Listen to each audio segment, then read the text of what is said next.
বন্ধুরা, আমি আজকে দুপুরবেলা কলকাতা থেকে এই ধরো 12টা 12:30 একটা নাগাদ কলকাতা থেকে কৃষ্ণনগরে এসে পৌঁছেছি।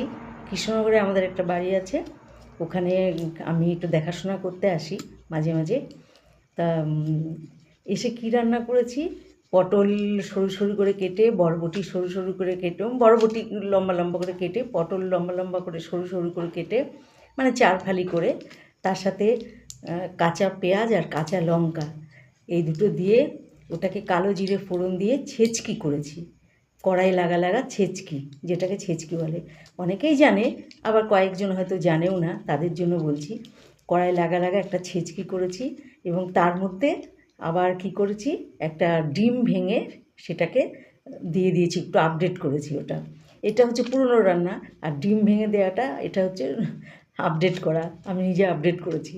তা ডিম ভেঙে ওটার মধ্যে চচ্চড়ির মধ্যে দিয়ে দিয়েছি, ভেজে নিয়েছি আর কি। আর ওর সাথে ছিল, এটাই করেছি শুধু। আর ওর সাথে একটু বেশি করে একটু তেল দিতে হয়েছে, তেল যদিও আমি খাই না কিন্তু একটু দিয়েছি। আর করেছি আলু সিদ্ধ, কাঁচা লঙ্কা টঙ্কা দিয়ে মেখে, সর্ষের তেল কাঁচা লঙ্কা এসব দিয়ে মেখে, আর তার সাথে পেঁয়াজ, আর হচ্ছে গাছ থেকে আম পেড়ে একটা টক করেছি, মানে মিষ্টি টক। টক মানে টক টক না, মিষ্টি টক, পাতলা ঝোল। তা এটা আমার শর্টে দেয়া আছে।